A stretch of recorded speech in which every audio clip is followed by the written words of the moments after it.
Assalamualaikum warahmatullahi wabarakatuh.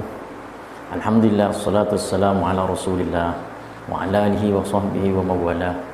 Wala hawla wala quwata illa billah, amma ba'du. Qala Allah azza wa jalla fi mahkami tanzilih.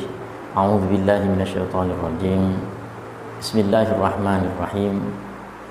Yarfa'illahu alladhina amanu minkum walladhina utul ilma darajat. Amma ba'du.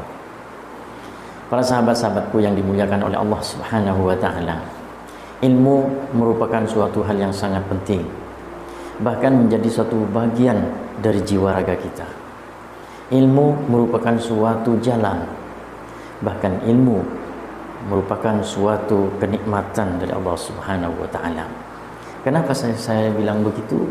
Karena ilmu ini yang meninggikan derajat manusia. Dengan ilmu kita mendapatkan ilmu, kita mempunyai ilmu, maka harga diri kita sangatlah mahal. Contoh misalnya, ada seseorang mengerjakan sesuatu pekerjaan tanpa dilakukan dengan suatu pengetahuan, dibandingkan dengan seseorang yang melakukan suatu perbuatan tapi dilalui dengan suatu pengetahuan. Ini pasti berbeda. Maka dalam Al-Quran jelas, Qul hal yastawil ladzina ya'lamun wal ladzina la ya'lamun. Apakah ada suatu perbedaan antara orang yang tahu dengan orang yang tidak tahu? Nah, ini suatu pertanyaan kawan-kawanku yang tentu kita tak perlu menjawab. Artinya pasti ada bedanya antara orang yang tahu dan tidak tahu. Jadi kita kembali kepada suatu sejarah para sahabat-sahabat Nabi besar Muhammad SAW, yaitu sahabat Sayyidina Ali karramallahu wajhah. Bagaimana Sayyidina Ali karramallahu wajhah dengan ilmunya, dikarenakan punya ilmu, maka Rasul sallallahu alaihi wasallam sampai membuatnya sesuatu fadl. Artinya sampai Rasul sallallahu alaihi wasallam bersabda, ana mazinatul ilm wa aliyun babuha. Saya gudangnya ilmu. Ilmu apapun saya punya. Tapi pintu dari ilmu itu adalah Sayyidina Ali karramallahu wajhah. Bayangkan saudara-saudara, seandainya ada suatu pertanyaan kepada Sayyidina Ali, 1000 orang bertanya dengan pertanyaan yang sama. Maaf, saya ulangi lagi nih.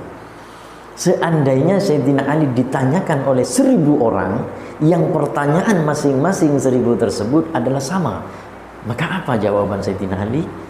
Niscaya akan saya jawab berbeda-beda. Satu pertanyaan akan saya jawab dengan jawaban yang berbeda. Saking alimnya, Masya Allah. Maka yang meneliti makbarah, yang meneliti kuburan Sayyidina Umar radhiyallahu an adalah Sayyidina Ali. Kenapa? Karena dia punya ilmu. Jadi ketika kita mengacu atau memberikan suatu pelajaran ya, atau bercermin Sayyidina Umar bin Khattab radhiyallahu an, artinya ketika ada orang kasar, orang misalnya tidak murah senyum, jangan dianggapnya dia tidak baik. Belum tentu kita tahu hatinya. Kita lihat ya, manggis manggis dan duren. Buah duren pasti kalian tahu, buah manggis kalian tahu. Di mana zahirnya, luarnya seperti apa, tapi dalamnya, wow, hatinya luar biasa. Jadi tidak semua yang kita lihat ini merupakan suatu cermin dari yang dalam hati, tidak tentu. Maka dari itu Sayyidina Umar bin Khattab radhiyallahu anhu akhirnya seto atau wafat. Akhirnya Sayyidina Ali mendengar itu, akhirnya Sayyidina Ali menyatakan pada dirinya untuk melihat kondisi atau apa yang akan terjadi di saat di alam barzah. Kenapa demikian? Iya, karena semasa hidup Sayyidina Umar bin Khattab radhiyallahu anhu adalah seorang pemimpin yang tegas luar biasa ya, tegas ya, luar biasa. Kasar tapi berarti. Ono kasar tapi tidak berarti ono. Artinya ada kasar tapi tidak berarti. Tapi Sayyidina Umar kasar berarti luar biasa. Mosok ya, istilah sekasar-kasar beliau itu ketika melihat rakyatnya sengsara, maka dia langsung terinjak pergi ke dalamnya guna untuk mengambil suatu makanan, kemudian dibawanya sendiri walaupun berat, dibawalah ke tempat di mana ada rakyatnya kelaparan. Subhanallah, ini pemimpin luar biasa. Makanya di benak Sayyidina Ali, apakah nanti di alam barzakh akan tetap kasar? Tapi subhanallah, setelah didengar oleh Sayyidina Ali, ternyata masih. Orang berilmu itu sangatlah penting. Maka dari itu saya ajak kepada kawan-kawan di sana yang belum sekolah, ayo sekolah, atau yang mau mondok, silakan mondok. Di mana? Di mana-mana banyak sudah pondok pesantren didirikan untuk membentengi suatu iman yang ada di diri kita dan ditinggikan derajat oleh Allah Subhanahu wa taala dikarenakan mempunyai ilmu yang banyak dan tentu ilmu yang bermanfaat dan barokah.